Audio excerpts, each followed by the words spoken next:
E o tema da mensagem dessa noite vai ser o valor da semente. Valor da semente. Glória a Deus. Eu queria que você abrisse sua Bíblia para começar com você hoje, em Jeremias capítulo 1. Sabe, filhos, a gente às vezes não dá o devida importância, o devido valor para as palavras que Deus nos diz. Não damos o devido valor para as profecias que Deus diz a nosso respeito.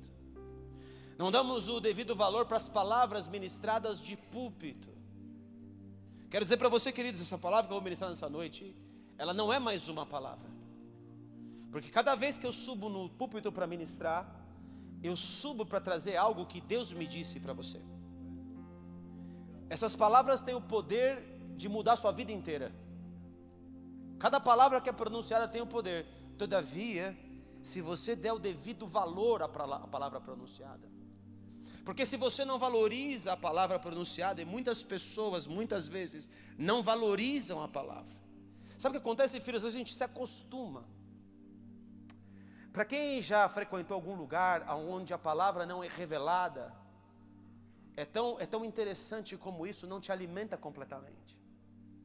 Você recebe palavra, você recebe algumas doses, mas essas palavras, essas sementes, elas têm que ser carregadas de algo mais.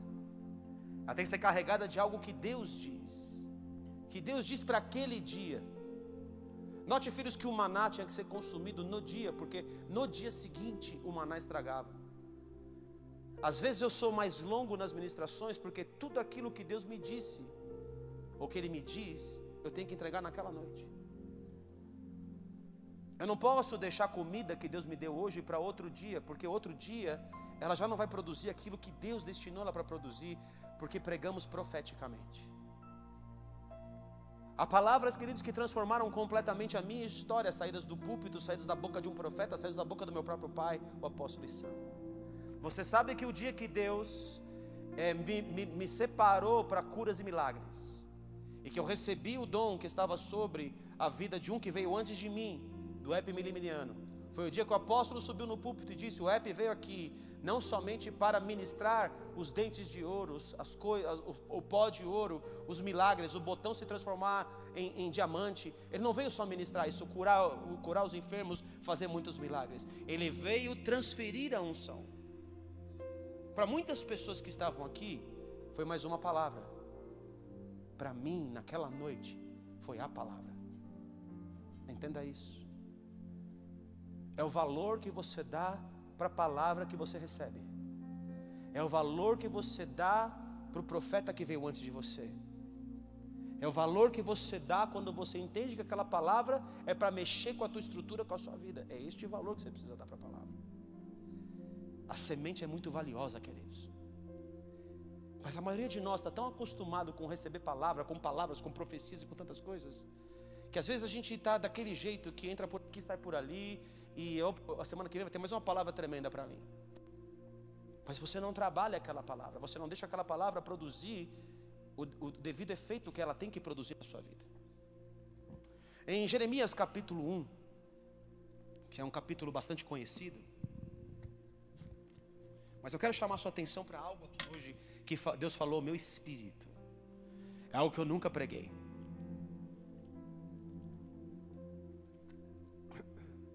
Embora eu vá usar, engasguei, muitos textos conhecidos por vocês e que eu já preguei eles, eu vou trazer tudo de uma outra forma, numa outra dimensão. Jeremias capítulo 1. Palavras de Jeremias, filho de Ilquias, um dos sacerdotes que estava em Anatote, na terra de Benjamim. A ele veio a palavra, a semente do Senhor. Nos dias de Josias, filho de Amon, o rei de Judá, no 13º ano de seu reinado, ele vai falar até que foi a Ezequias, e até Zedequias, e até o cativeiro babilônico.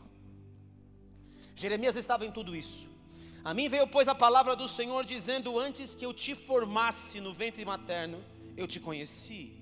E antes que saísses da madre, te consagrei, e te constituir profeta para as nações. O meu plano para a sua vida, a minha palavra para a sua vida, é que você seja um profeta. Um profeta, filhos, carrega a própria palavra de Deus. Ele carrega com ele o que Deus diz. Ele carrega com ele os oráculos de Deus. Ele carrega com ele aquilo que pode trazer vida diante de qualquer morte. Um profeta de Deus, ele carrega isso. Jeremias foi chamado para ser isso. Quem disse isso a respeito dele foi o próprio Deus. E aquilo que Deus diz vai se cumprir, mas vai se cumprir por quê? Ele continua: então lhe disse eu: Senhor Deus, eis que não sei falar, eu tenho minhas fraquezas, tenho os meus detalhes, porque não passo de uma criança. Mas o Senhor me disse: não digas, não passo de uma criança. Oh glória! Porque a todos a quem eu te enviar irás, e tudo quanto eu te mandar falarás. Você carrega a minha palavra, Jeremias. Tudo que eu disser está na tua boca, que a tua boca vai dizer o que eu digo. Então aquilo vai ter grande poder no reino físico. Essa semente na tua mão, ela é poderosa. A minha palavra corre velozmente nos seus pés, Jeremias. Não tema diante deles, porque eu sou contigo para te livrar. Jeremias, por causa dessa palavra, ele é livre, mesmo quando vem o rei da Babilônia contra Israel. O rei da Babilônia, porque Deus era com Jeremias para o livrar, diz para Jeremias escolher se ele queria ir para o cativeiro, se ele queria ficar em Judá, o que ele queria fazer. Você já pensou nisso, meu querido? Às vezes nós não temos a reverência por Deus, que uma pessoa que é do mundo, um Nabucodonosor, um rei de outro império, que serve outros deuses, ele tem reverência para falar: esse cara aí, ó, tem algo diferente, o profético na boca dele é algo diferente, eu preciso respeitar. Que coisa! O povo de Deus não tem dado valor para a palavra, e muitas vezes tem sido irreverente. Não com você, e não com, muito menos com você depois dessa palavra de hoje. Muito menos. Deus está trazendo uma palavra para nós hoje, queridos, para separar joio de trigo, para separar o que serve do que não serve, para separar vozes, para separar profético. Tem profético e profético. Tem o profético de Deus e tem o profético de Jezabel. Tem profético e profético. Não temas diante deles, porque eu sou contigo para te livrar. E de fato o livrou, diz o Senhor. Depois estendeu o Senhor a mão, tocou-me na boca, e o Senhor me disse: eis que ponho na tua boca as minhas palavras. Que coisa mais poderosa. Queridos, nós somos uma casa de profetas. Eu presto muita atenção no que meu pai diz, o que minha mãe diz, é que eu mais escuto pregar. Por isso eu sei que são profetas. Quantas vezes eu subo aqui e prego a mesma mensagem? Porque somos profetas. Entenda a importância, querido, das palavras que você ouve. E não trate elas como mais uma palavra que eu recebi hoje. Olha que hoje te constituo sobre as nações e sobre os reinos, chamado de nações desde o princípio, para arrancares e derribares, para destruíres. Olha o tamanho da autoridade do profeta, e arruinares, e também para edificares e para plantares. E eu quero ver, aqui que eu quero entrar. Veio ainda a palavra do Senhor, dizendo: que vês tu, Jeremias? Respondi: vejo uma vara de amendoeira. Disse-lhe o Senhor: viste bem, porque eu dou a importância devida. Eu vigio. Deus está dizendo isso. Eu velo sobre a minha palavra para cumprir. Queridos, Deus, o próprio Deus, tem que vigiar sobre a palavra dele para se cumprir. Ele fica em cima dela até a palavra se cumprir. Deus está velando sobre a palavra que ele disse sobre a vida de Jeremias. Jeremias, o que você disser da minha boca, eu sou com você e eu estou velando sobre isso. Jeremias, eu estou velando sobre a palavra, porque não dormita o guarda de Israel. Posso ouvir um amém aqui? Eu estou sobre a palavra, Jeremias, que eu disse que te livraria, mesmo que viesse o império da besta, dos mais poderosos que já existiram aqui. Eu estou velando sobre a minha palavra para cumpri-la. O próprio Deus precisa velar. Por que Deus precisa velar sobre algo? Eu me fiz essa pergunta para Deus. Por que o Senhor precisa velar sobre algo? O Senhor disse, já é.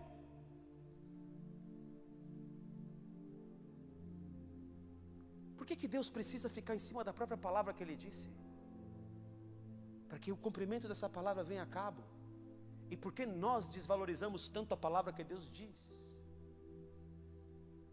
Que coisa mais esquisita, não é? Deus também tem sentimentos, queridos. Deus também está sujeito às próprias leis que Ele mesmo criou. Diz no Salmo, abre para mim aí, Bruno. Salmo 138, versículo 2. Segure essa pergunta que eu fiz a Deus. E guarde ela no seu coração por enquanto. 138, 1 e 2. 2. Prostrar-me-ei para o teu santo templo e louvarei o teu nome, por causa da tua misericórdia e da tua verdade, pois magnificaste acima de tudo o teu nome e a tua palavra.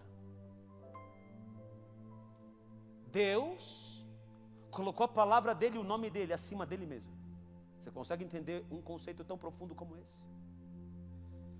Deus nunca vai contra a palavra dele. E Ele vela sobre aquilo que Ele disse, porque Ele vai cumprir e Ele precisa estar ali, pensando sobre aquilo, vivendo aquilo, projetando aquilo, fazendo aquilo vir à existência, que Ele não para de estar em cima da palavra que Ele mesmo disse. Daquilo que Ele projetou, daquilo que Ele concebeu, aquilo que é o próprio Deus, porque o Jesus é a própria palavra. Não estou dizendo que Jesus está acima de Deus, entenda o que eu estou dizendo, estou dizendo que a palavra dele está acima dele. Jesus no céu, Ele só está sujeito àquele a quem todas as coisas lhe sujeitou, ou seja, o próprio Deus Pai. O que Deus está dizendo é que é tão importante a palavra, queridos, é tão importante o nome, a palavra dele, o nome carrega a identidade, é tão importante isso, que Ele não abre mão disso, e Ele tem que velar nisso, para Ele não, por isso que os profetas ficam, não te esqueça, Senhor, do que o Senhor prometeu. Não te esqueça, Senhor, do que o Senhor disse lá um dia a meu respeito. Não te esqueça da aliança, quando Moisés está falando com Abraão, Isaque e Jacó. Não te esqueça do que o Senhor prometeu para Abraão, Isaque e Jacó. Não te esqueça disso, Senhor. Os atalaias têm que fazer a semente, dar o devido valor à semente, o valor que a semente tem. Em Salmo ainda, 89, 34. Salmo, eu vou ler antes do 34, alguns versículos, que eu não anotei, mas eu quero te dizer a eles.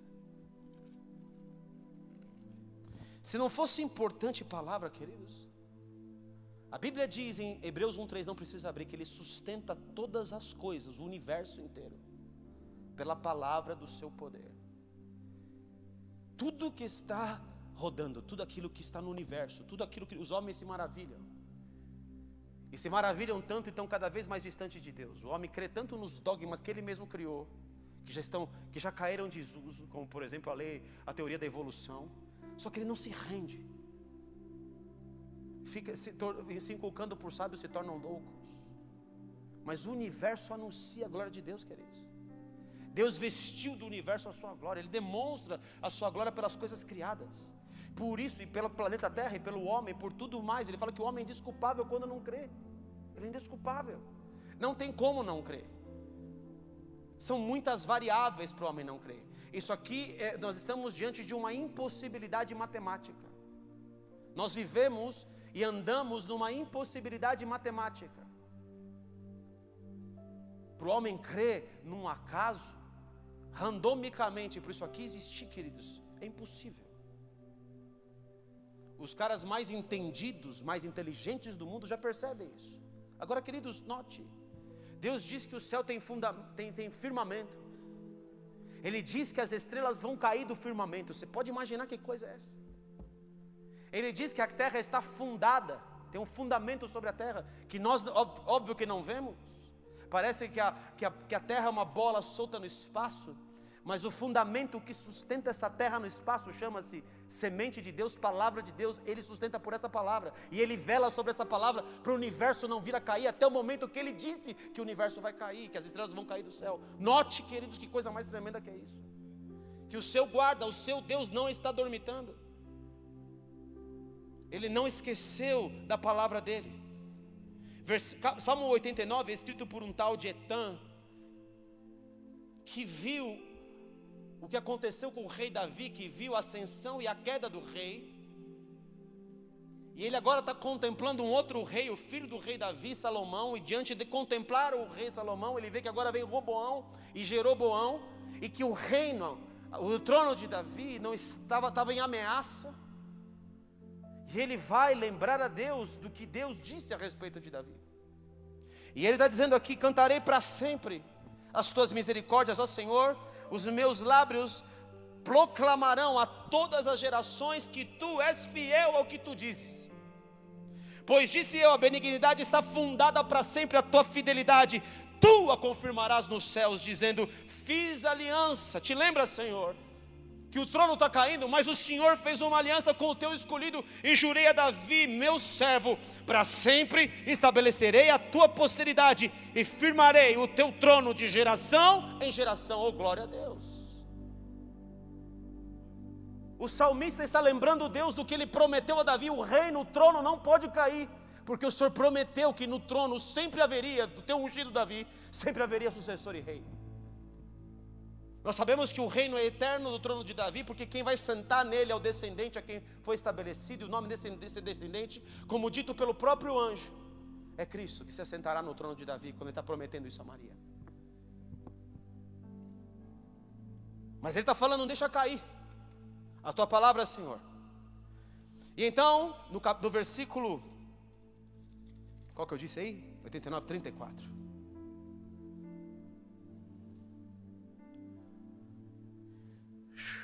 Olha que tremendo isso.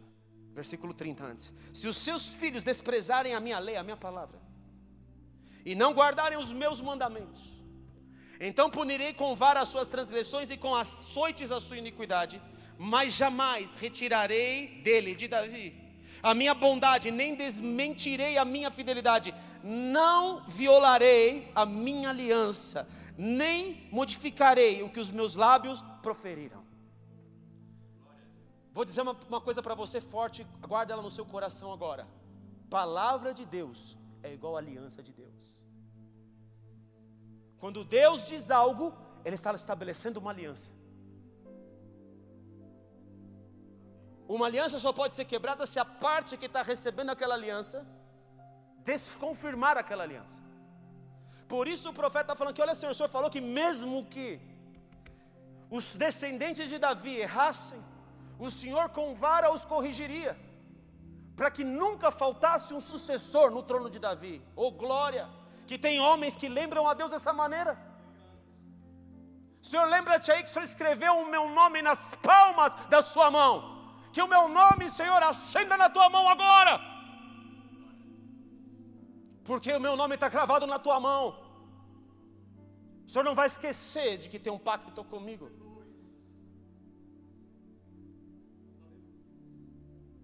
Já não violarei a minha aliança e não modificarei. Aliança e palavra para Deus é a mesma coisa. Eu disse para vocês de uma experiência que eu tive com Deus de púlpito, quando eu pronunciei algo de púlpito, mas eu me esqueci, Ele não. E Ele veio me cobrar anos depois do voto que eu fiz, sem mesmo entrar na casa dele. Eu falei: Senhor, eu estou fazendo um voto. Ele disse: quando você disse para mim, do meu púlpito, estabelecemos um pacto, uma aliança. Por isso que Mateus 18 diz que aquilo que nós ligarmos na terra é ligado no céu, que desligarmos na terra é desligado no céu. Você está vendo o poder que tem um servo de Deus que guarda a palavra dele? Você pronuncia e o céu abre ou o céu fecha. É muito forte, meus queridos. Então fique no seu coração que palavra é igual a aliança. E quando você tem essa dimensão na sua mente, agora nós vamos entender coisas que Deus vai dizer aqui. Em Mateus capítulo 13 tem duas palavras com relação a reino. Vou falar das duas palavras da terra e vou falar das palavras referentes ao joio e o trigo. Não é por acaso, queridos, Deus não dá ponto sem nó. Eu quero pegar uns versículos antes da parábola aqui, a explicação da parábola. Em Mateus 13, no versículo 10, Deus vai dizer algo para nós. Quando Jesus diz a parábola do semeador que saiu a semear, que uma cai à beira do caminho, e repita comigo, a ave rouba a palavra. O abutre, ele rouba a palavra que cai à beira do caminho. Depois uma caiu entre rochas, que simbolizam as circunstâncias da vida.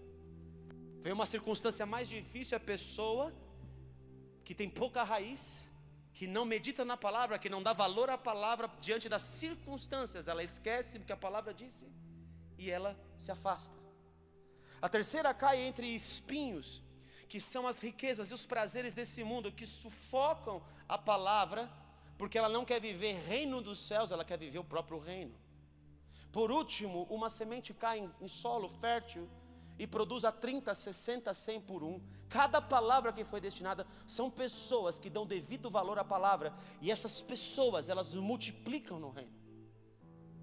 Tudo que ele faz multiplica. Nos negócios multiplica, no ministério multiplica, no seu trabalho multiplica, na sua família multiplica, tudo multiplica na sua vida. Porque ele dá o devido valor à palavra pronunciada pela boca de Deus. Então no versículo 10 ele diz, então se aproximaram os discípulos e perguntaram, por que eles falam por parábolas? Ao que respondeu, porque a vós outros é dado conhecer os mistérios do reino de Deus, dos céus, mas àqueles não lhes é isso concedido. Pois ao que tem se lhe dará e terá em abundância, mas ao que não tem, até o que tem lhe será dado. São pessoas que têm palavras, receberam palavras, mas elas perdem as palavras, porque elas não dão devido valor à palavra. Por isso lhes falo por parábolas, porque vendo, não veem. Quando você não dá valor à palavra, você se torna cego, se torna uma pessoa que não consegue ver, mesmo que esteja vendo.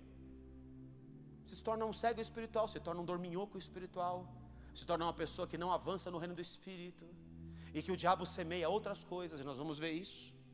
E ouvindo não ouvem nem entendem, de sorte que nele se cumpre a profecia de Isaías, ouvireis com os ouvidos e de nenhum modo entendereis, vereis com os olhos e de nenhum modo percebereis, porque o coração desse povo está endurecido, de mau grado ouviram com os ouvidos, não deram valor, e fecharam os olhos, para não suceder que vejam com os olhos, ouçam com os ouvidos, entendam com o coração, se convertam e sejam por mim curados. Bem-aventurados, porém, os vossos olhos, porque veem, e os vossos ouvidos, porque ouvem, aleluias e glórias a Deus. No versículo de número 24,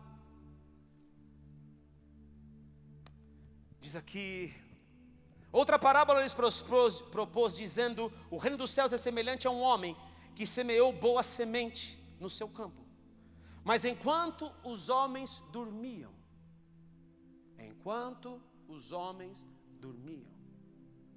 o problema, queridos, é a falta de velar na palavra, é a falta da vigilância. Vigilância na Bíblia é tão importante que Deus diz para a gente vigiar até o fim.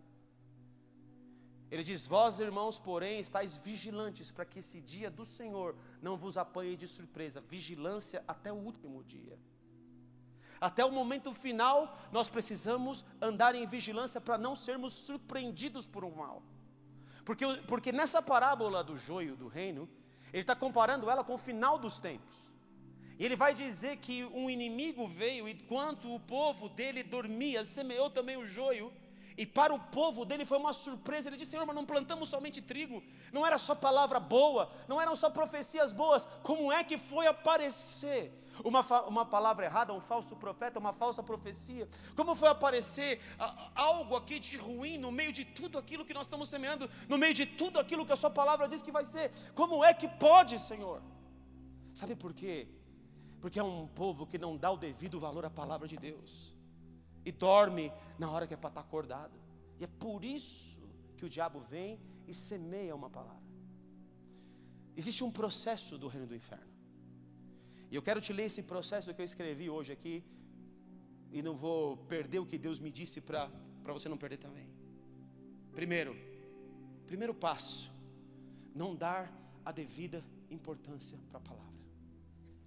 A palavra entra por aqui, sai por aqui.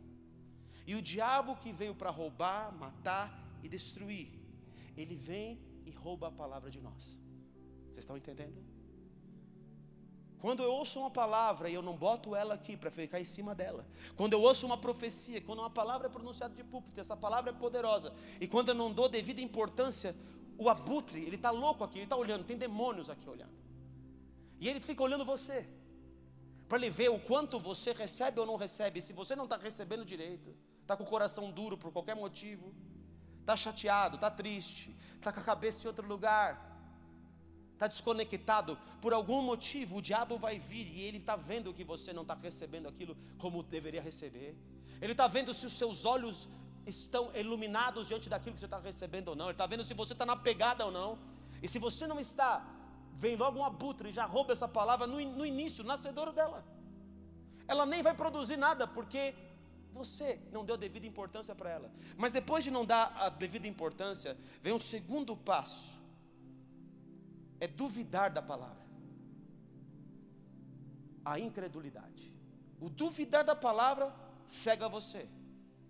Leva você a receber a cegueira espiritual. Os seus olhos são fechados.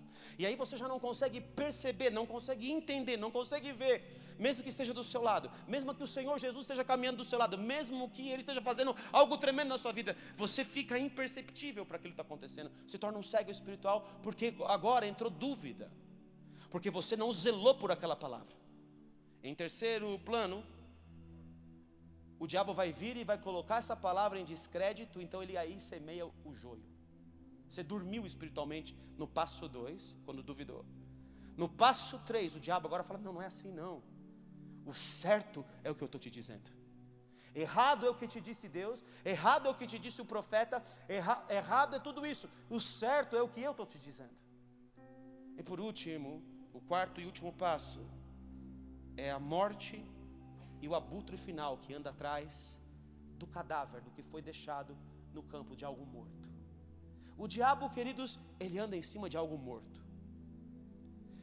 A Bíblia diz em João capítulo 10, versículo 10, que o Senhor Jesus veio para dar vida e vida em abundância. Se não há abundância na nossa vida espiritual, é um alerta de Deus para nós entendermos porque não vivemos abundância. E essa vida em abundância, a palavra no grego, no original, zoe, que significa a vida plena, em todos os sentidos da palavra, em todos os detalhes da palavra, é uma vida zoe, uma vida plena. Você é bendito na sua família, você é bendito no seu trabalho, você é bendito no seu ministério, você é bendito em tudo que você toca. E às vezes, queridos, Deus usa isso para chamar nossa atenção, mas nem sempre nós entendemos disso. Sabe por quê? Porque já dormimos, já nos tornamos cegos, Deus já não quer mais nem curar. A Bíblia diz que Deus passou do povo de Israel, porque o povo de Israel continuava idolatrando e não dava atenção às palavras deles, nem os alertas, nem as correções dos profetas. Você entendeu que existem 4 passos? Você consegue começar a identificar aonde na sua vida cada palavra está caindo? Em que tipo de solo ela está caindo? É uma palavra muito conhecida, mas dita por esse prisma. Entra lá em Gênesis capítulo 2 agora. Volta lá no início de tudo.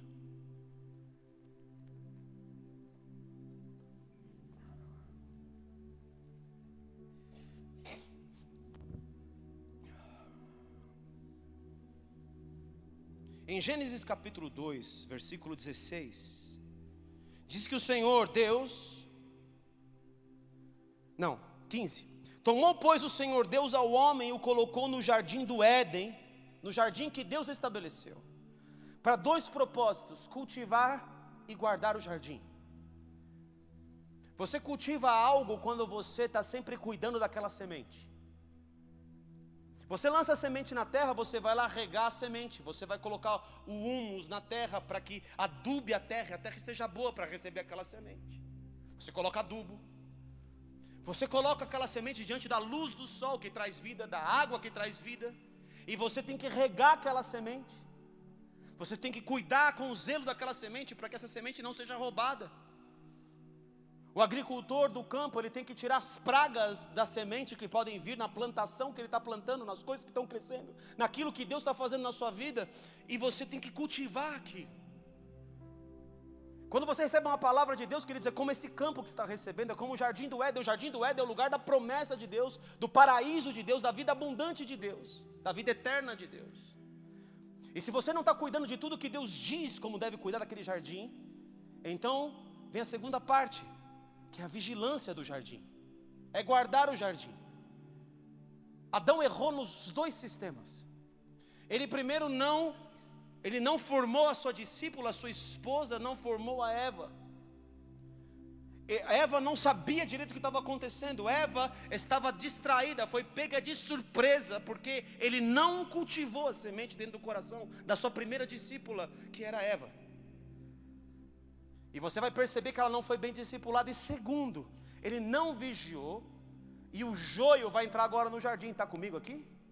O diabo vai entrar no jardim, ele vai contaminar o jardim. Ele vai contaminar primeiro, Eva não deu a devida importância, Adão também não deu a devida importância de vigiar sobre o jardim. Eva não conhecia direito, Eva não tinha relacionamento direto com Deus. Vocês não sabem se Deus proibiu de ter, mas se Deus agora no Novo Testamento, Ele quer que a mulher, Ele fala que não há diferença de homem e mulher, é natural que você pense que Deus queria falar com Eva também. Só que como tem muitas pessoas na igreja, queridos, tinha lá também. Tem pessoas que falam assim, você ouviu a Deus? Ou no tempo de Moisés, olha, você ouve a Deus aí, que nós não queremos ouvir Deus, porque está tendo terremoto, está tendo um monte, está fumegando, nós não queremos ouvir Deus. Ouve você, Moisés, e traz prontinho, quentinho para nós. E o que Deus quer, querido, é que você cultive o seu jardim, você cultive a sua semente, que você guarde ela como a coisa mais preciosa da sua vida, porque ela é a palavra de Deus, ela rege o universo, ela rege esse reino, ela rege o reino dos céus, ela está acima de tudo, e nós recebemos palavra de qualquer maneira. Deus não quer mais que seja assim, Ele não quer que você faça como Eva. O primeiro erro de Adão foi não cultivar o jardim, o segundo erro de Adão foi não guardar o jardim. Ele não vigiou e entrou o inimigo. Em todas essas promessas de Deus que você não vigiar, olha o alerta de Deus para nós essa noite, pode entrar o joio nela. Às vezes está tudo bem, você começa a ver o líder, a pessoa de uma forma errada, porque nesse momento, querido, você não vigiou e já entra joio. Às vezes tem líderes que investem tudo da vida dele na vida de pessoas. Eu não estou falando de nada aqui, nem está me lembrando nada no coração, de verdade não está. Mas às vezes o líder investe tudo na vida de uma pessoa, e a pessoa não valoriza aquilo, e daqui a pouco o líder já está errado, ou porque ela cresceu um pouco, subiu um pouco, já subiu na cabeça, e ela se esquece que ela foi estabelecida por palavras vindas da boca desse líder. Porque Deus, Ele não vai, o profeta que Ele levanta, Ele honra até o final. Ele não deixa uma palavra de Samuel cair por terra. Vocês estão entendendo que é importante para Deus uma palavra pronunciada por alguém que Ele validou para pronunciar? É muito forte, filhos. No segundo momento, a serpente vai para o jardim agora, no capítulo 3. Mas a serpente mais sagaz que todos os animais selváticos que o Senhor Deus tinha feito. Diz a mulher, é assim que Deus disse. Agora Ele vem botar, vem ver o conhecimento dela, vem ver o quanto ela cultivou essa palavra que ela recebeu. E Ele vai dizer, é assim que Deus disse, não comereis de toda árvore do jardim. Respondeu a mulher, do fruto das árvores do jardim podemos comer, mas do fruto da árvore que está no meio do jardim, disse Deus, dele não comereis, nem tocareis nele. Ele já percebeu que aqui há dúvida, porque Deus nunca disse para não tocar, Ele disse para não comer. Eva estava duvidosa. Segundo passo, a dúvida. O diabo trabalha da mesma forma todos os dias. Quando está numa situação difícil, ele vai falar, mas será que você vai sair dessa? Será que dessa circunstância você passa? Será que dessa notícia desse médico você sai do outro lado?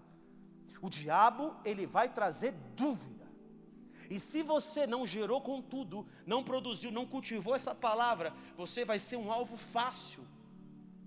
Se essa palavra não está encarnada em você, se você não deu devido valor para essa palavra, se ela não está produzindo algo dentro de você, se ela não está mexendo com você, transformando você, modificando você, se isso não está acontecendo, ela é fraca dentro de você, ela não tem raiz dentro de você, ela não tem fruto dentro de você. Por isso que Jesus diz, meu pai é o agricultor. Você entende como ele, com o princípio do físico, está nos ensinando coisas poderosas espirituais. É aqui que muitos vacilam, como Eva vacilou. Ela não estava bem fundamentada, ela não estava bem cultivada a palavra dentro dela, nem dentro de Adão. Responder do fruto, não podemos tocar nele, para que não morrais. Então a serpente, agora ele vem para o terceiro passo. Agora é o descrédito. Então a serpente disse à mulher: não tem palavra? Não cultivou? Tem dúvida? Vou para o terceiro passo. É certo que você não morrerá. Agora já não é mais a palavra de Deus, não é mais o trigo. Agora entrou de vez o joio. Agora o joio vai produzir. Mas sabe qual é o problema do joio? Ele é igualzinho o trigo, só que ele não tem a semente dentro dele. Só que a semente que está dentro dele é a semente do diabo, que está jogando em descrédito tudo que Deus disse para nós aqui. Sabe por que eu estou em cima do avivamento, queridos? E sabe por que eu não abro mão dele? Eu vou dizer para você por quê. Porque eu nasci na geração do avivamento. Porque as primeiras coisas que Deus fez comigo foram avivamento. Porque antes de eu querer avivamento, Ele me chamou minha atenção. Ele começou a me usar em dons sem que eu soubesse que eram dons. Eu sou do avivamento. Desde o começo eu creio no que nós estamos buscando hoje, que nos últimos dias Deus derramaria um grande avivamento. Eu nasci nessa geração, quando o Brasil estava em avivamento. Um outro tipo de avivamento. O avivamento da palavra, o avivamento dos cultos, o avivamento de intimidade, de pessoas que buscavam o mesmo propósito. Lá em Belo Horizonte, pessoas rodearam, tem um anel que roda toda Belo Horizonte. Eles conseguiram, a igreja de Deus se uniu lá e todos deram as mãos ao redor desse anel e oraram pela cidade de Belo Horizonte. De Belo Horizonte saíram grandes igrejas do Brasil, grandes ministérios do Brasil, porque alguém creu. Sabe por que eu estou nessa? Porque eu creio antes de simplesmente, não estou diminuindo isso, porque para o meu pai, para o apóstolo Issan, é real, e o filho faz aquilo que veio fazer o pai, por isso que eu estou dentro disso e junto com ele no mesmo propósito. Está entendendo o que está acontecendo? Só que é para mim. Se alguém vier dizer aqui, o avivamento não vem, está demorando muito, será que não tem pecado na igreja? Será que está certo mesmo o que esse pastor está dizendo? Sabe por que para mim nunca vai ser uma dúvida? Porque essa palavra está cultivada dentro de mim, não há senão dentro de mim. Não há hipótese, a menor hipótese de não se cumprir. Porque eu velo sobre essa palavra todos os dias da minha vida. Todos os dias da minha vida eu a declaro. Todos os dias da minha vida eu rumino ela dentro de mim. Está entendendo isso? E eu vivo avivamento, queridos.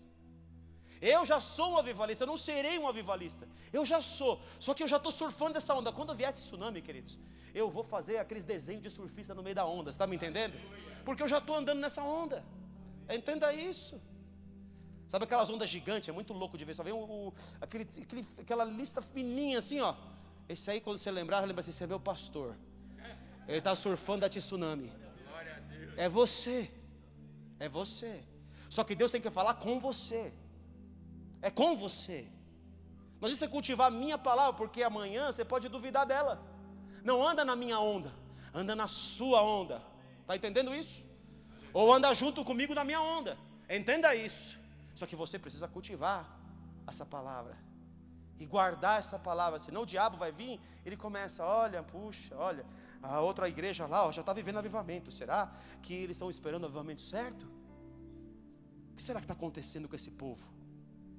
Eu estou me estendendo aqui porque eu quero que você entenda como o diabo lança joio.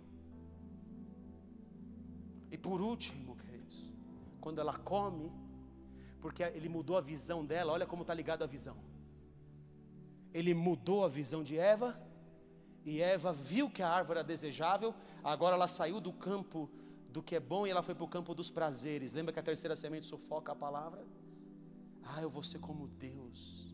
Nossa, eu desejo viver isso que Deus está dizendo para eu viver, então eu vou pegar isso agora. E ela pensa nela, e quando ela pensa nela, ela come do fruto. Dá para o tonto do Adão, que sabia mais que ela, e come também. Esse come consciente. É pior do que Eva, porque ele tinha a palavra, ele tinha ouvido a boca de Deus. Ele come consciente, e os dois caem, e o que gera, qual que é o quarto passo? A morte, a separação de Deus, o juízo eterno, o fogo eterno, que eu não sei se Adão e Eva vão para lá, o problema é deles com Deus, eu não sei. Uma coisa eu sei, esse é o processo da morte de Satanás. Por isso que Jesus veio para dar vida e abundância, mas o diabo veio para roubar a semente. Aí ele mata ela dentro de você, ele destrói você. Vocês estão me entendendo como ele está olhando para você? Esse desgraçado que olha para você dessa maneira, E por isso você tem que vigiar. Guarda o teu jardim. Deus te colocou num jardim, Ele te colocou num lugar de promessas. Posso ouvir um amém? Ele te colocou num lugar de vida. Então mantenha esse lugar de vida com a sua própria vida. Só que o que Deus garante nesse jardim? Olha, Jeremias, pode acontecer o que acontecer, mas a minha palavra está na sua boca. Pode acontecer o que acontecer, Jeremias, mas você vai plantar, mas você também vai destruir. Você vai destruir as obras do diabo, Jeremias. Tem mais, se alguma coisa acontecer, eu vou ser contigo, Jeremias. Eu vou livrar você. Vocês estão me entendendo, filhos? Vocês estão entendendo o que é poderoso aqui? Por isso que Deus quer que você preste toda a atenção. Em Gênesis capítulo 15, Abraão já estava cansado de dar umas vaciladas. A primeira vacilada de Abraão, ele levou o seu sobrinho Ló, levou com ele no caminho. Depois o Ló vira um problema para Abraão, porque ele falou: sai da tua casa, da tua parentela, da casa dos teus pais. Sai da tua terra, da tua parentela e da casa dos teus pais, e vai para onde eu te mostrarei, de ti farei uma grande nação, bendirei os que te bendicerem, amaldiçoarei os que te amaldiçoarem. Olha a promessa de Deus para Abraão. E em ti serão benditas todas as famílias da terra. Se uma família vai ser bendita, e se Deus tem uma promessa para você, a fome vai te matar? Te pergunto. A fome vai te matar? Mas Abraão ainda não era o pai da fé. Ele era um homem como eu e você, carne e osso, sujeito às mesmas paixões que eu e você somos sujeitos. E Abraão, quando há fome na terra, o que ele faz? Ele sai dali e vai para o Egito. E por que ele vai para o Egito? Ele leva o ventre que geraria Israel para o Egito. E por causa desse ato de Abraão, o diabo semeia o joio lá naquela terra e fala: 400 anos vocês serão escravos em terra alheia. No meio do caminho, Deus dá uma meio gelada em Abraão e fala assim: olha, resolve a situação de Ló. Ele permite uma briga, um conflito. E ele fala para Ló: olha para onde você quiser, eu vou te dar a terra. E quando Abraão se afasta de Ló, Deus refaz a promessa para ele. Em Gênesis 15, Abraão está desolado, porque ele está na circunstância difícil. Lembra do segundo solo? Abraão valorizou a palavra, não totalmente, mas ele valorizou a palavra, cometeu alguns erros. Tinha coisa que para ele não era bem fundamentado dentro dele ainda, ele não estava ainda crendo demais naquela palavra. E então no momento seguinte, ele vai ter uma circunstância diversa, porque Deus falou que dele arrancaria o herdeiro. E agora entra a dúvida de Abraão. A semente dele não está devidamente trabalhada, ele não está cultivada. E então ele vai lá para dentro da tenda. Quantos de nós vamos para dentro da tenda? Quantos de nós vamos para dentro da caverna? Quantos profetas já não crêem mais na palavra? Quantos intercessores? Quantas pessoas que já ouviram Deus? Quantos ministérios afundados? Quantas pessoas já pararam no reino do Espírito? Quantos? Quantos são os profetas de Deus que de fato vivem a palavra? Quantos que andam no sobrenatural? Quantos que veem o poder de Deus agir? Quantos? Se você olhar por aí afora, pelo mundo afora, são poucos pessoas que valorizaram a palavra. Abraão está agora diante da circunstância: quem vai ser meu herdeiro? Vai ser o Damasceno Eliezer? O que está entrando aqui em Abraão? Dúvida. O diabo quer pegar Abraão, querido. No momento que você recebe uma palavra, o diabo é o primeiro que quer trabalhar essa palavra, porque ele, mais do que você, sabe o poder que tem essa palavra, queridos. A Bíblia diz que o diabo crê em Deus e ele treme. Ele crê e treme, que muitos crentes não creem nem tremem. Mas o diabo crê e treme diante da palavra de Deus, só que ele não vive a palavra de Deus. Ele não se move na palavra de Deus, mas ele crê e treme. E então, queridos, quando ele está aqui na sua tenda, Deus fala assim: olha, Abraão. Ele fala: quem vai ser meu herdeiro? Deus fala para ele assim: sai dessa circunstância. Sai dessa palavra que diante do problema, diante do momento difícil, diante da situação de prova, essa pessoa não tem raiz. E o que acontece com ela? A palavra é queimada. O sol queima essa palavra. A palavra não produz aquilo que Deus queria que ela produzisse. Abraão está nessa situação, quando Deus fala para ele: eu vou te ensinar algo, Abraão. Sai da tua tenda, sai da circunstância. Para de olhar para o problema, não olhe para o joio. O diabo está querendo dizer para você que isso não vai se cumprir na sua vida. Ele está querendo dizer para você que não existe mais esperança. Ele está querendo arrancar tudo isso de você. Então, Abraão, sai da tenda, olha as estrelas, começa a visualizar o que eu quero que você visualize. Tira os seus olhos do problema. E ele fala assim: não será este mais aquele que eu vou arrancar de dentro de você. É o que você cultivou, é a semente que você deixou brilhar dentro de você. Oh, glória a Deus. A Bíblia diz que Abraão creu em Deus aqui no Gênesis 15, e isto lhe foi imputado por justiça. Se cumpriu. naquele instante, Abraão engravidou. Naquele instante, um homem que não gera nada, está gerando no reino do Espírito. Naquele momento, ele está saindo da circunstância, está falando, opa, eu tenho que tratar essa palavra de uma forma muito mais profunda. Eu tenho que cultivar muito mais profundamente dentro de mim essa palavra. Então Abraão sai da situação, olha para o céu, começa a crer no que Deus diz. E começa a engravidar disso, e Deus lhe imputa por justiça. Só que no versículo de número 7, diz que disse-lhe mais, eu sou o Senhor, que te tirei de Ur dos Caldeus para dar-te em herança esta terra. Eu te dei essa terra por herança. Esta é a minha promessa para você, Abraão. É isso que eu te prometi, esta é a minha palavra sobre a sua vida. Eu te prometi uma terra e te prometi um herdeiro na terra, oh glória a Deus. Algo que eu disse a seu respeito vai se cumprir. Perguntou-lhe Abraão, Senhor Deus, como saberei eu que hei de possuí-la? Respondeu-lhe, toma-te uma novilha, uma cabra e um cordeiro, porque palavra é igual a aliança. Posso ouvir um amém? Palavra é igual o quê? Aliança. Saberei que hei de possuí-la. Respondeu, toma uma novilha, uma cabra e um cordeiro, cada qual de 3 anos, uma rola e um pombinho. Ele tomando todos esses animais, partiu-os, entrou em aliança com Deus, derramou sangue com Deus, faz um pacto de sangue com Deus, aleluia. Ele não está tratando a palavra de qualquer maneira, agora eu vou fazer pacto, agora eu estou crendo em Ti, agora iluminou os meus olhos, o meu coração, eu estou entendendo o que o Senhor está dizendo.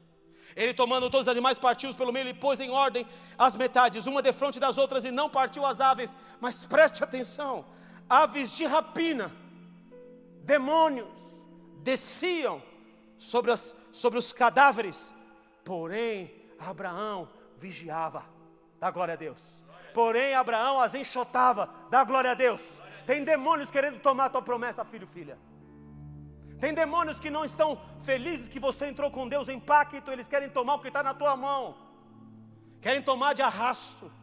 Então se levante como Abraão e comece a enxotar os abutres. Comece a enxotar aqueles que estão se levantando contra as promessas de Deus na sua vida, contra o teu jardim, aleluia. Bota eles para correr, filho, filha. E você só bota a correr quando você está em vigilância. Abraão estava vigiando quando os demônios começaram a vir querer tomar a semente que Deus acabou de plantar, que Abraão acabou de crer. Mas ele agora guarda a promessa. Dá um aleluia, um glória a Deus. Olha o versículo seguinte. Ao pôr do sol caiu profundo sono sobre Abraão, e grande pavor e cerradas trevas o acometeram. Os demônios vieram com tudo para cima dele. Está me entendendo, filho, filha? Eles não queriam que Abraão fosse esse homem que Deus estava dizendo. Os demônios não sabiam quem era o herdeiro que ia ferir a cabeça dele.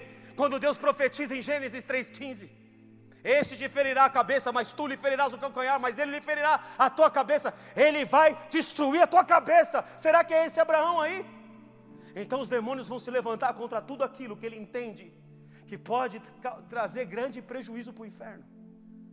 Você, queridos, com essa palavra cultivada e guardada, você é um grande prejuízo para o inferno.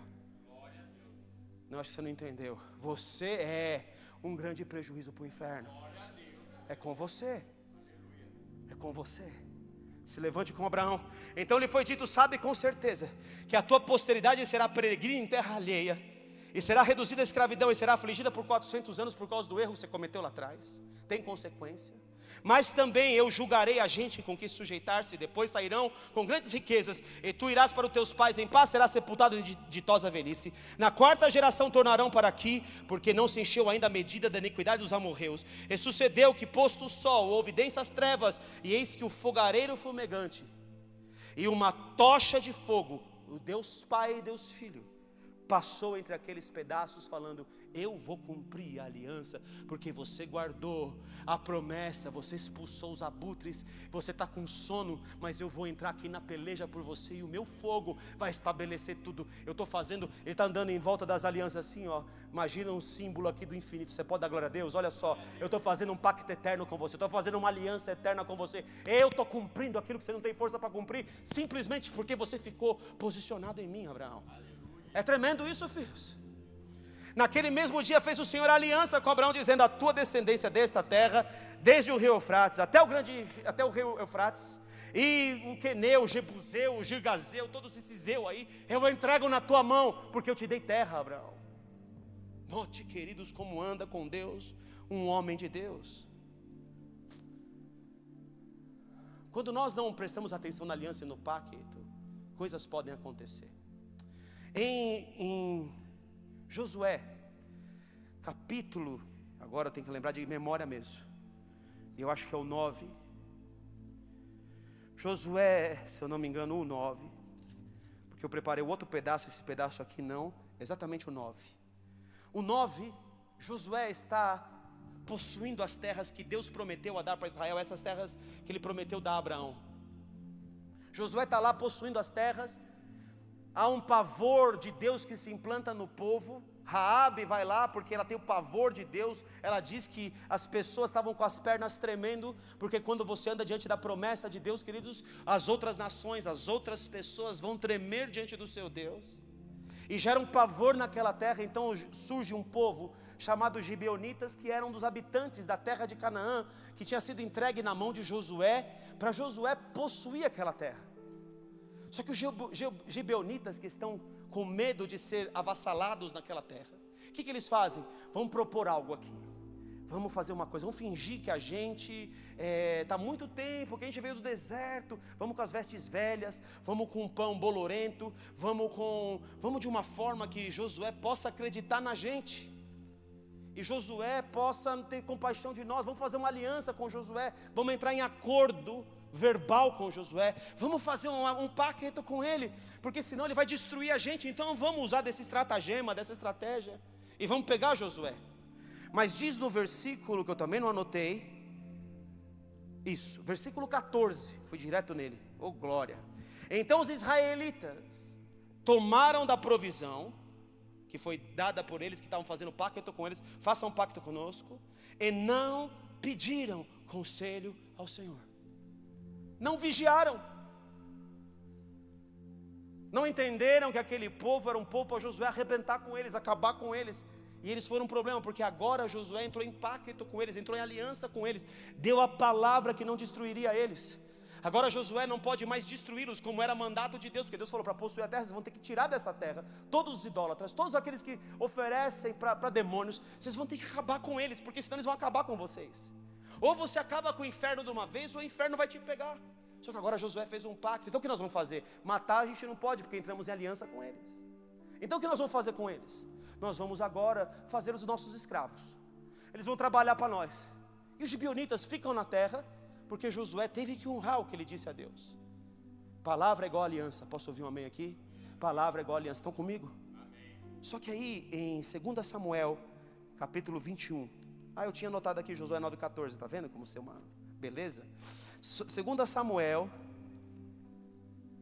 no capítulo 21, eu não quero pegar grande coisa daqui, mas eu vou te dar uns versículos. 2 Samuel 21, veio um rei em Israel. Você sabe o nome desse rei, o primeiro rei de Israel? O nome desse primeiro rei de Israel é Saul. Saul era um homem que, quando entrou na parte das circunstâncias lá, ele já vazou, ele ofereceu sacrifícios, chega ao profeta, porque Deus sempre vai chegar na hora certa. Posso ouvir um amém aqui? Ele não guardou a palavra que o Samuel, o profeta, tinha dito a ele. Ele não guardou essa palavra, porque Samuel falou: em 7 dias eu vou aparecer lá, então não faça nada, porque eu vou sacrificar, e quando eu sacrificar, você pode sair para a guerra, que a guerra é tua. Ele esperou 7 dias, só que o povo, pelas circunstâncias, sabe aquele que não tem a semente, não guardou a palavra, não crê em Deus, o povo começa a vazar, e aí Saul vai lá e oferece o sacrifício, e quando ele acaba de oferecer, chega o profeta e fala: você não esperou, você não creu, você não gerou a palavra dentro de você, você não cultivou a palavra, agora veio a circunstância e você bateu de fininho, saiu fora. Pois Deus está arrancando o reino da sua mão, porque no reino de Deus você tem que cultivar a palavra. Mas se fosse só esse pecado, foram tantos outros. Teve com os amalequitas que Deus mandou destruir, mas Saul também fez uma outra coisa. Ele destruiu alguns gibeonitas. Sabe por quê, queridos? Porque não velou sobre a palavra de Deus, não sabia, e se sabia, não deu a mínima. Agora Israel está com um problema sério, porque o rei da nação, ele entregou chaves na mão dos abutres. Versículo 1: houve nos dias de Davi uma grande fome de 3 anos consecutivos. Olha o que esse Saul fez com a nação. 3 anos consecutivos de fome. Vou parar aqui e fazer uma vírgula. O que na sua vida parou? 1 ano, 2 anos, 3 anos, 5 anos, 10 anos? Parou. Fome. A nação está em fome. O povo todo está desesperado. Não tem o que comer. Tem gente morrendo. 3 anos de fome, queridos. Pode ter certeza que tem gente morrendo de fome. Não está escrito aqui, mas tem gente morrendo de fome. Às vezes, queridos, Deus, Ele permite coisas na nossa vida para chamar a nossa atenção. Mas nem assim nós paramos. Nem os alertas de Deus nós ouvimos, porque o nosso ouvido já está duro, nosso coração já está duro, já não escutamos mais nada. Todavia tinha um Davi aqui. Davi consultou ao Senhor, só que ele demorou 3 anos para consultar. No primeiro ano de fome já era motivo para consultar, mas Davi demorou 3. Todavia ele consultou. Ele entrou na presença. Ele entrou ali onde pode mudar situações, circunstâncias, tudo da sua vida. Davi entrou ali.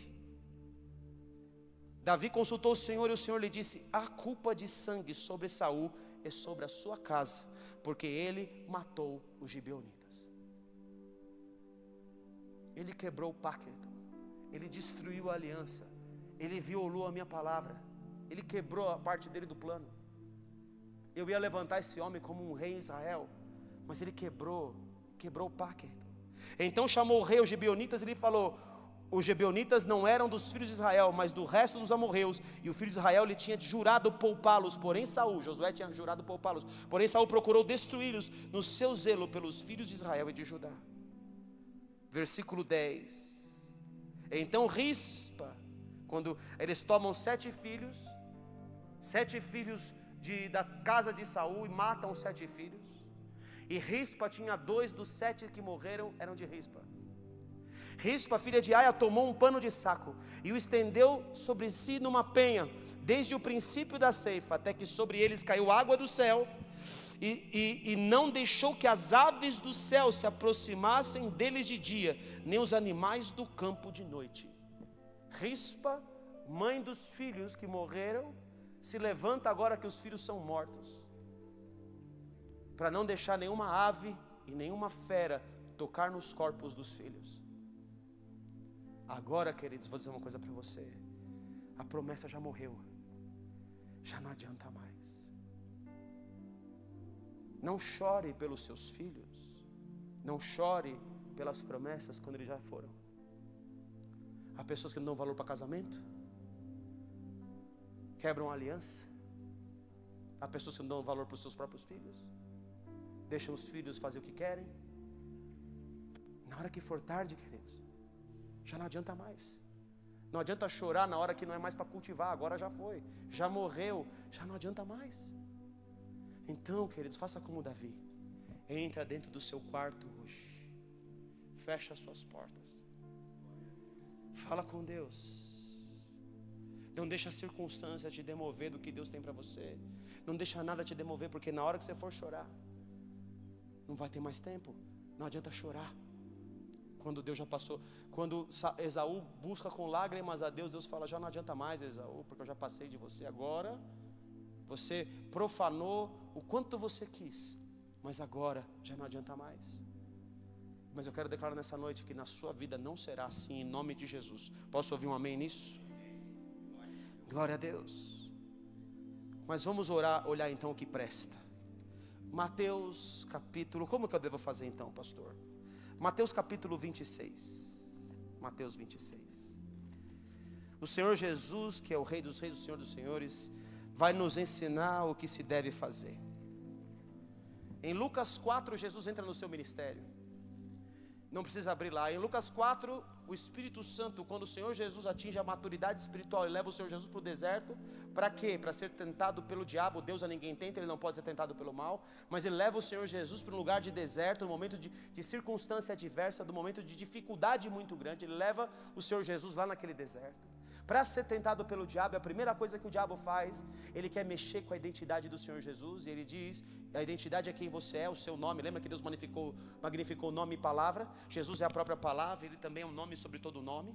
O Senhor Jesus está ali, e o diabo vai falar para ele assim: vou tomar o reino dele.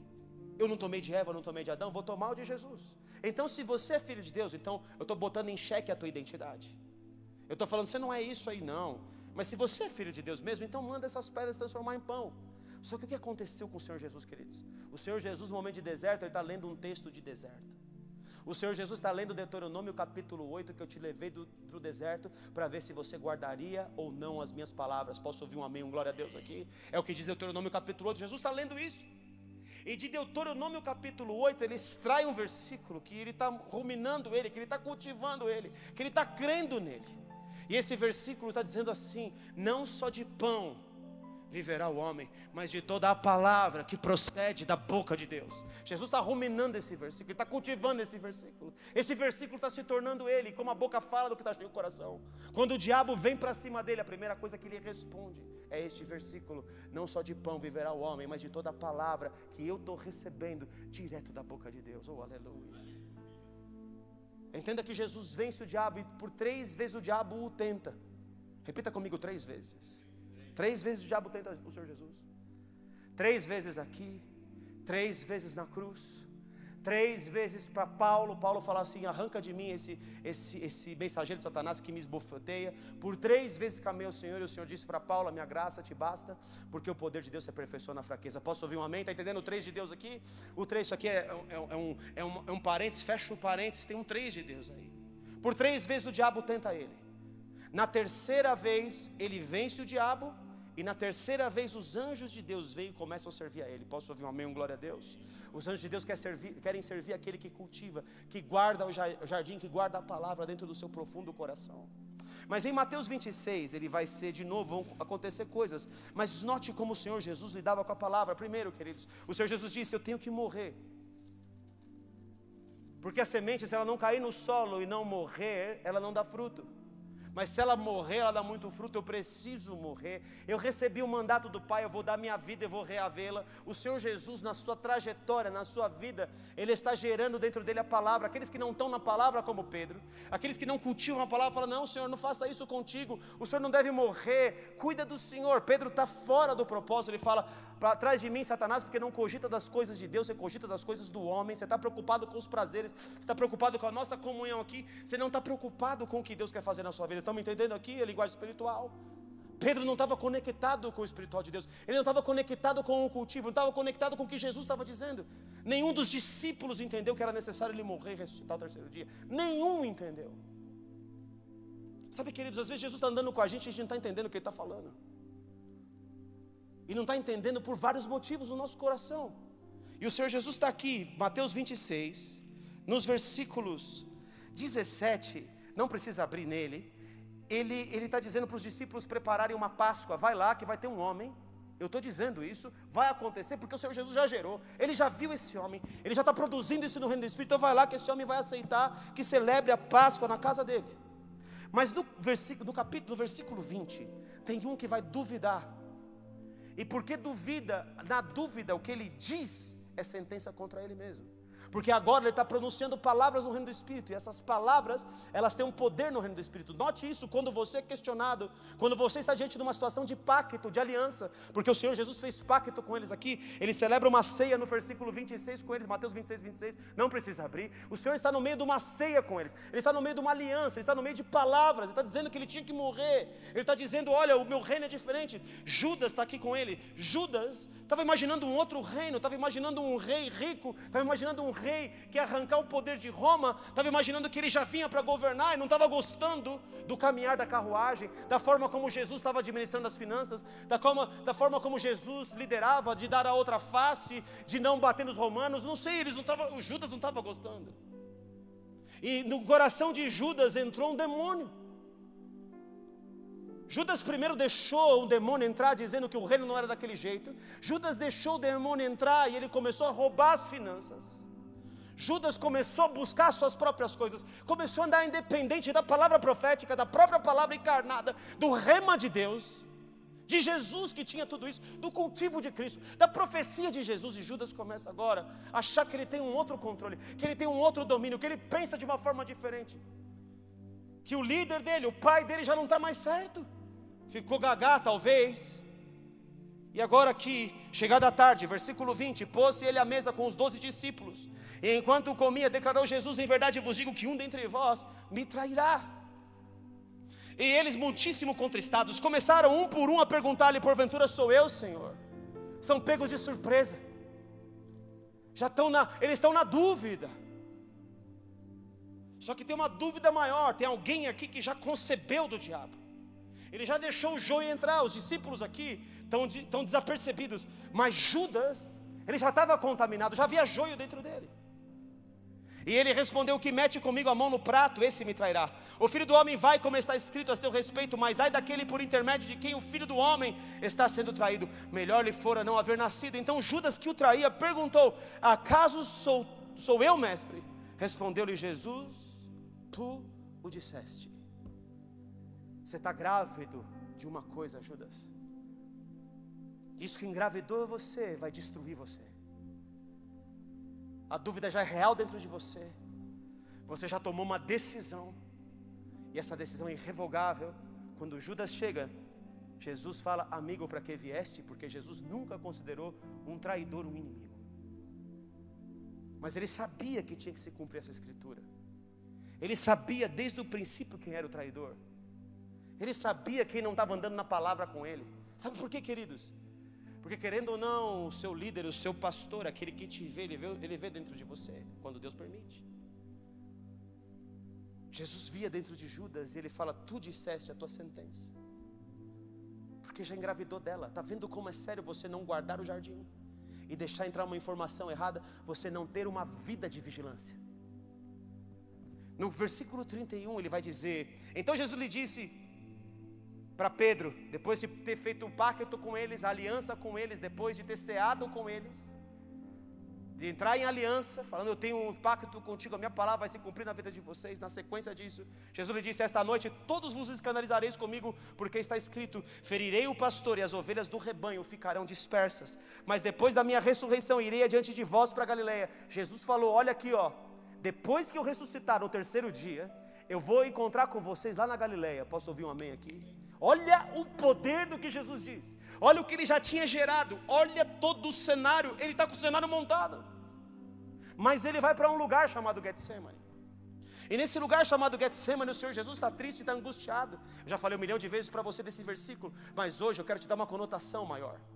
Ele está aqui com os discípulos e ele vai para falar com Deus. Porque agora, queridos, agora é o Senhor Deus de todo o universo velando sobre a palavra. Olha aqui, preste atenção. Jesus está velando sobre a palavra. Ele sabe qual é a palavra. Ele sabe que ele precisa morrer. Ele sabe como é difícil o que Deus pediu para ele fazer. Ele sabe tudo disso. Ele não está sendo pego de surpresa. O diabo vai entrar com tudo com ele aqui agora, mas ele não está surpreendido. O diabo vem com tamanha força sobre o monte que está Jesus, o Monte das Oliveiras, que o diabo traz uma sonolência espiritual. Lembra sobre os abutres sobre Abraão ali? Olha os abutres vindo agora. Os abutres vêm, Jesus está falando: pai, se possível, muda a sentença. Se possível, muda a palavra. E Hebreus capítulo 4 diz que ele foi ouvido por causa da sua justiça, da sua piedade. Ele era pio, ele era santo, ele era puro. Deus ouviu. Por 3 vezes, se você for ver aqui, no versículo XPTO, versículo 44, deixando-os novamente, foi orar pela 3ª vez, repetindo as mesmas palavras. Está vendo o 3 de Deus aqui? 3 vezes Jesus pediu: Senhor, muda a sentença. No meio disso, ele vem falar para os discípulos: olha, nenhuma hora vocês puderam vigiar. Eu estou no monte de velar sobre a palavra que Deus disse. Eu estou no lugar de velar e vocês não estão velando comigo. Ele disse antes que Pedro aqui no versículo 31 foi avisado que ele trairia Jesus. Ele volta, ele não vai se dirigir a todos os discípulos. Voltando para os discípulos 40, achou-os dormindo. Repita comigo: dormindo. Não estava em vigilância. Pedro não vigiou. E ele diz: Pedro, ele diz a Pedro: não é você que vai morrer por mim? Nenhuma hora você. Querido, se Jesus falar para você: cuidado que você vai me trair, cuidado que você vai me negar, vai para o seu quarto. Ele fala: Senhor, me dá a chave para eu não te negar. Quando Pedro confiou nele, queridos, ele começou a cair. Ele não gerou, ele não cultivou aquela palavra. Ele não expurgou, ele não matou as ervas daninhas que estão entrando no jardim dele. Jesus está falando: Pedro, você vai me negar, sabe por quê? Porque você está confiando no seu próprio braço. E pela terceira vez Jesus diz isso, e no 45, então voltou para os discípulos e lhes disse: ainda dormis e repousais? Eis que é chegada a hora, o Filho do Homem está sendo entregue nas mãos dos pecadores, como eu disse, está se cumprindo. Vocês ainda estão dormindo? Está vendo que vigilância é tudo na sua vida espiritual, queridos? Daqui até o final. Deus quer que você vele sobre a palavra para cumprir. Preste atenção nas palavras pronunciadas dos púlpitos. Preste atenção nas promessas de Deus. Muito cuidado, meu filho e minha filha. Faça como o Senhor Jesus. Vigie. Vigilância e oração para não entrar em tentação. No versículo 51.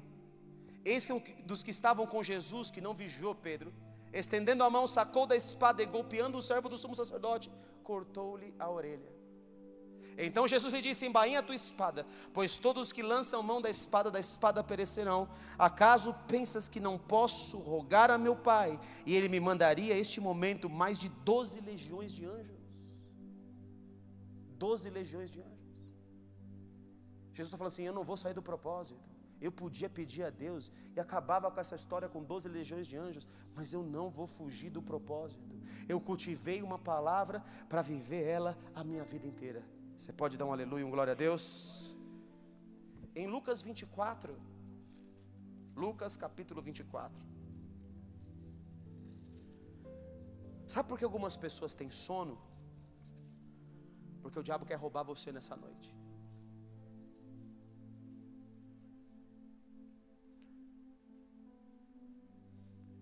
Vigie e ore, filho.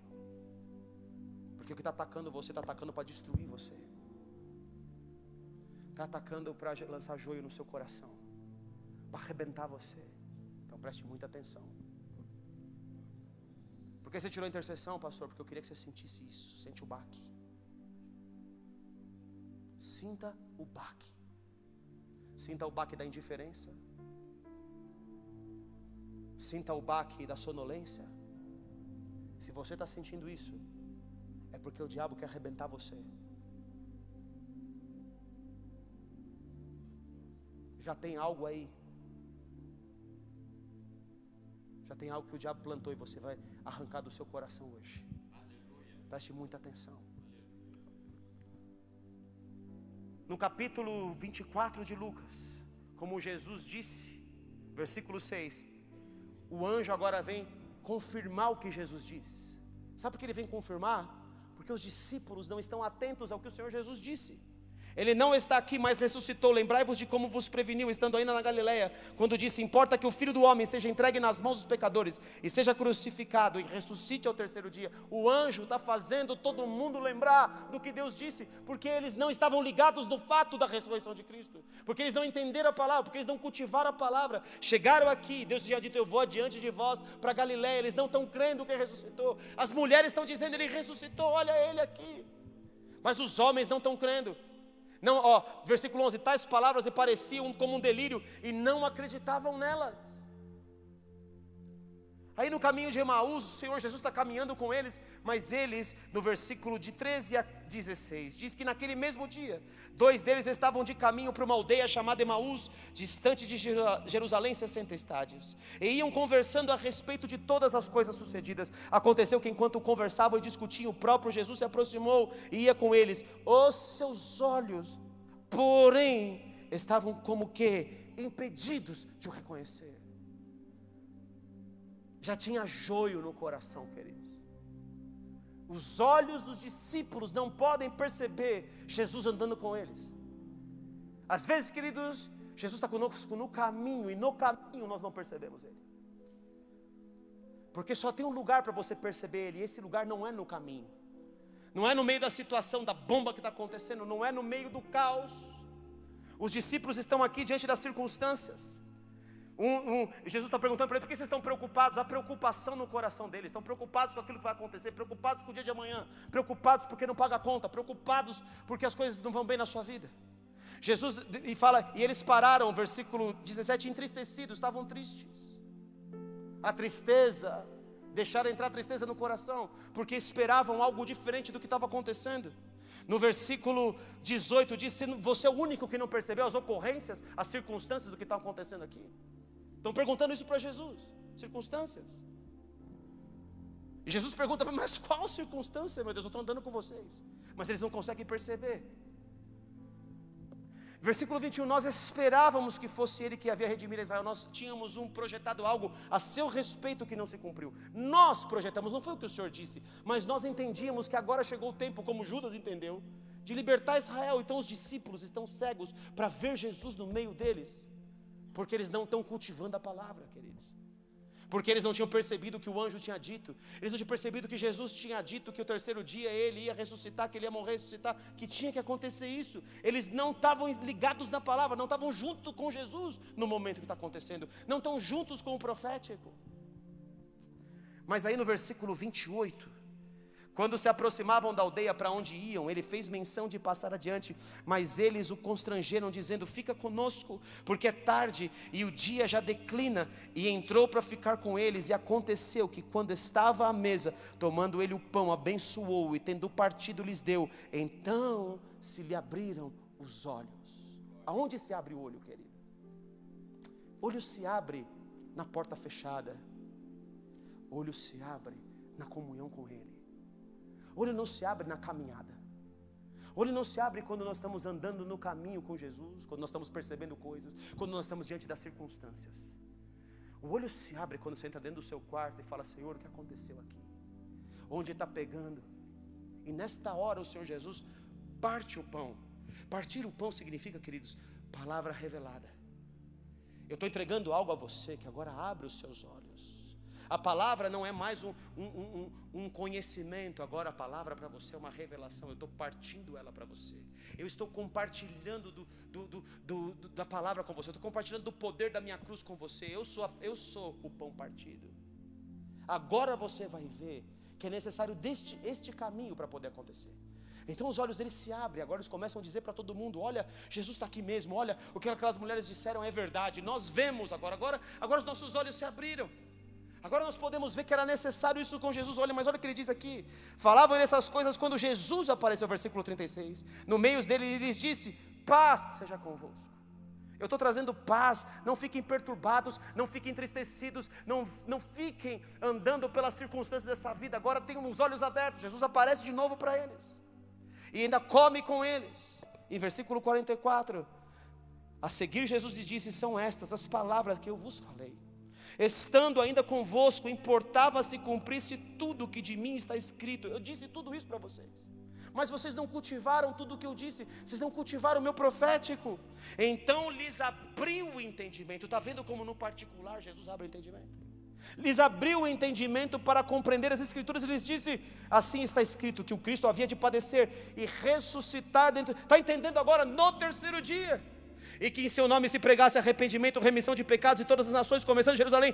Vós sois as minhas testemunhas desse fato. Eu estou dando para vocês um testemunho poderoso, quando os seus olhos se abrem, quando a palavra é trabalhada dentro de vocês. Mas ele diz uma outra coisa aqui. Ele diz: eis que envio sobre vós a promessa do meu Pai. Permanecei, pois, na cidade, até que do alto sejais revestidos de poder.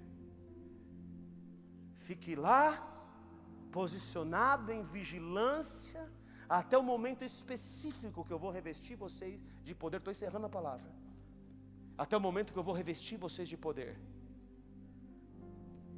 Em Apocalipse, antes de eu entrar na palavra final aqui, Apocalipse, capítulo de número 3, lá na igreja de Laodiceia, algo aconteceu com essa igreja. Os discípulos estão no tipo de terra aqui, circunstâncias. A palavra que não tem raiz e vindo da circunstância abala. Os discípulos, antes de verem de Jesus, de irem para a comunhão de Jesus, como foi Davi, entendeu o que estava acontecendo, e por isso Deus deu a ele uma estratégia. Está vendo que é na comunhão, está vendo que é no profundo, está vendo que é no secreto. Antes dos discípulos irem para esse lugar, eles estavam com os olhos fechados. Então Jesus leva eles para dentro da casa, e dentro da casa, porque eles pedem para Jesus entrar. Quando Jesus entra, a sorte deles é mudada. Posso ouvir um amém aqui? Está entendendo isso? Os olhos se abrem. Em Apocalipse 3, há uma igreja de Laodiceia, que é a igreja dos últimos dias. E essa igreja, ela diz estar rica e abastada, é uma igreja morna, e não vê que é pobre, miserável, cega e nua. O que cegou essa igreja, o que deixou ela em pecado? O que cegou essa igreja e deixou ela em pecado é ela achar que ela é rica e abastada. São as riquezas, é o terceiro tipo de solo, as riquezas desse mundo. É o evangelho do coach, é o evangelho da prosperidade. Todos esses evangelhos estão querendo arrancar você da posição com Deus. É joio, mas se você ouve um pouquinho na internet, ouve um pouquinho ali, esse joio está entrando em você.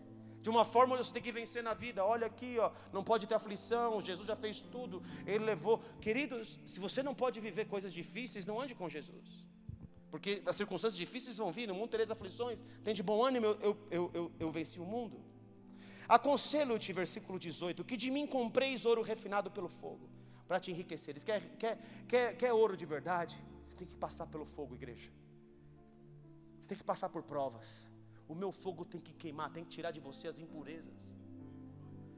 Vestiduras brancas para se vestires, pureza espiritual, a fim de que não seja manifesta a vergonha da tua nudez, e colírio para ungires os olhos, porque a fim de que vejas, porque você já está cega, não vê mais nada. Eu preciso pingar um colírio para abrir os seus olhos para você entender o que está acontecendo. Eu preciso pingar esse colírio nessa noite. Os anjos de Deus precisam pingar esse colírio nessa noite. Essa igreja botou Jesus para o lado de fora. Eis que repreendo e disciplino a quantos amo. Sê pois zeloso e arrepende-te. Eis que estou à porta e bato. Se alguém ouvir a minha voz e abrir a porta, se alguém se arrepender e abrir a porta, eu entrarei e vou fazer um pacto com ele, eu vou cear com ele, eu vou mostrar para ele o que ele vai viver no meu reino, e então se assentará comigo. Tem uma promessa tremenda, a maior promessa de todas as igrejas: eu vou dar a ele que se sente comigo no meu trono. Você pode dar um aleluia, glória a Deus, mas precisa abrir a porta. Essa noite é noite de abrir porta, querido. É abrir porta do profundo, do seu recôndito. É abrir porta para falar: Senhor, vê aqui se o meu olho não está enxergando algo. Põe colírio aqui no meu olho. Me põe no fogo aí, deixa eu entender o que está acontecendo. Limpa aqui, tira toda a impureza de mim. Eu preciso que o Senhor faça isso. Senhor, eu não tenho velado pela palavra de forma adequada. Eu não tenho dado o devido valor para a tua palavra.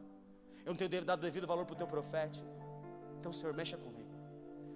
Eu tenho andado em sonolência espiritual. Eu tenho andado no caminho. Eu tenho visto circunstâncias assim. O caminho tem sido difícil. A pedra no caminho. Eu não estou vivendo vida em abundância, Senhor. O meu jardim está bem devastado. As árvores, os frutos estão destruídos. E eu não digo que são todos os frutos, mas se alguma área da sua vida há algum problema, essa é a noite, esse é o tempo de você colocar isso diante de Deus. E encerro em Atos, capítulo de número 1. Atos dos Apóstolos, capítulo de número 1. O Senhor Jesus foi levado ao céu.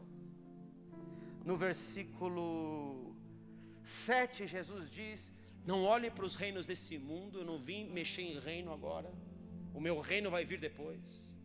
Ele diz, versículo 7, nem vos compete conhecer tempos ou épocas que o Pai reservou pela sua exclusiva autoridade, mas recebereis poder. Lembra que ele disse: ficar em Jerusalém até que do alto sejais revestidos de poder? Eu estou dizendo para vocês: vocês receberão poder ao descer sobre vós o Espírito Santo, para ser minhas testemunhas com olhos abertos. Ele falou, a primeira coisa que ele fala para os discípulos quando abre os olhos dele: vocês são testemunhas desses fatos, tanto em Jerusalém como na Judéia, Samaria e confins da terra. Ele diz essas palavras no versículo 12. Então voltaram em Jerusalém do monte chamado Olival, que dista daquela cidade tanto como a jornada de um sábado. Quando ali entraram, subiram para o cenáculo, fala o nome deles. E no versículo 14, todos estes perseveravam unânimes, vigilantes e orando por uma palavra. Vigilantes e orando em cima de uma palavra. Com as mulheres, com Maria, mãe de Jesus, e com os irmãos dele, dentro da casa de Deus, dentro dos oráculos de Deus, dentro da promessa de Deus, perseverando todos os dias, não sabendo quando vem, não entendendo quando vem, mas eles estão ali em perseverança, estão ali cultivando a palavra, estão ali guardando a semente, estão ali todos os dias no templo, todos os dias em cima daquilo que Deus disse, todos os dias em cima da vida abundante, todos os dias em cima daquilo que Deus quer derramar, guardando o seu jardim, guardando a sua promessa. Versículo 15, naqueles dias levantou-se Pedro no meio dos irmãos, ora compunha a assembleia de umas 120 pessoas, e diz aqui o que aconteceu com Judas. Então quando você está dentro da casa, queridos, Deus começa a mostrar onde tem joio. O joio foi Judas. Algo tinha rompido nesse altar, algo tinha quebrado nesse altar, havia um problema com o altar. Eles estão aqui gerando uma promessa, Deus está falando assim, mas enquanto você não colocar a 12ª pedra na construção, enquanto você não colocar no lugar do Judas traidor e não reparar essa brecha, enquanto você não tirar o que está traindo, enquanto você não tirar o joio do meio, enquanto você não tirar do seu coração aquilo que não presta, eu não posso fazer tudo aquilo que eu disse que ia fazer. Então Pedro, ele diz, olha, fique deserta a sua morada e outro ocupe o seu lugar. Pedro usa o salmo, eu entendo, queridos, com todas as letras que eu vou te dizer, que o 12º discípulo é Matias. Com todas as letras eu vou te dizer. Ele é o apóstolo número 12 de Israel. Paulo é o primeiro apóstolo dos gentios. Ele deu a Pedro o ministério da circuncisão e deu a Paulo o ministério dos incircuncisos. Paulo não é para mim o 12º apóstolo. Para mim o 12º apóstolo é Matias, e vou provar para você por quê. Porque ao colocar essa pedra no altar, que Pedro está interpretando um texto dizendo que fique deserta a sua morada de Judas e outro ocupe o seu lugar, e bota Matias no lugar. De repente veio do céu um vento como de um vento impetuoso, um som como de um vento impetuoso, encheu o lugar, e o poder de Deus que eles estavam ali velando por ele, cultivando ele, guardando ele, desceu sobre todos eles. Vocês estão me entendendo? Deus quer levar a gente para dentro da casa, para a gente arrancar todo o joio, consertar todos os altares, acertar os detalhes, expulsar os demônios que querem roubar a tua promessa. Cuidado, meu filho e minha filha, com a hora que você está preguiçoso para orar, que você está preguiçoso para vigiar, que você se torna uma pessoa, tá bom, acho que já não veio mesmo, as circunstâncias ganharam. Cuidado com esse momento na sua vida, porque esse momento é o momento que o diabo, no meio do sono, está cegando você, está fazendo você dormir, está colocando peso que você não deve carregar, ele está destruindo a promessa de Deus na sua vida. Mas eu declaro que hoje a promessa de Deus vai ter um outro valor para você. Ela terá um valor que você vai falar, por nada nesse mundo eu vou perder essa promessa, por nada nesse mundo eu vou estar fora do plano final de Deus, por nada nesse mundo eu não serei uma testemunha de Cristo, porque se tal foram as primeiras chuvas, tal serão as últimas chuvas. Na verdade, mais poderosas serão as últimas chuvas, e eu quero estar tomado por essa chuva, eu quero estar atento dentro da minha casa, eu quero estar no meu lugar secreto com Deus, eu quero de fato adentrar nesse lugar e entender de Deus tudo que eu preciso entender. Essa é a noite para isso. Essa é a noite para você começar a pensar em tudo que ficou. Será que eu estou na pegada? Será que eu estou muito no caminho? Eu estou que nem Marta, mas eu estou tendo pouco tempo de Maria. Será que eu não consigo perceber as coisas que estão à minha volta? Porque está faltando algo aqui, está faltando compreensão aqui. Eu ouço, mas as coisas não estão mudando à minha volta completamente, no meu caráter, na minha forma de viver. O altar não está adequado, tem joio aqui no altar, tem coisa que eu já estou com uma visão deturpada sobre o que tem que ser. Eu já estou crendo no reino dos homens, eu estou vendo o reino dos homens e estou achando que Jesus vai fazer para mim aquilo que é do reino dos homens, não do reino do Espírito, como os discípulos estavam. Achávamos que era esse que ia salvar Israel. Será que as circunstâncias estão me dominando? Será que o problema que eu tive, o problema que eu terei, o problema que eu estou vivendo, esse problema está me arrancando do caminho de Deus? O que de fato está acontecendo com você, meu filho e minha filha? Eu vou dizer para você, Deus não dá ponto sem nó. Eu não trago palavra que é palavra porque eu quero pregar. Tem vezes que eu prego que eu não quero pregar. Não é o caso de hoje. Hoje eu queria muito pregar essa palavra. Mas tem dia que eu não gosto de pregar o que Deus me manda pregar, porque não é aquilo que está muitas vezes no meu coração, mas por causa de vocês, Ele faz eu pregar coisas também. Eu queria estar pregando outra mensagem às vezes. Tem algo no meu coração, mas queridos, eu já entendi uma coisa: ou é o que Deus diz, ou não é. Eu não prego o que eu gosto, eu prego o que precisa. Eu não prego o que eu gosto, eu prego para libertar você, para curar você, para puxar você para o lugar certo. E aonde Deus quer te puxar nessa noite é nesse lugar, querido. Fecha seus olhos, curva sua cabeça em nome de Jesus.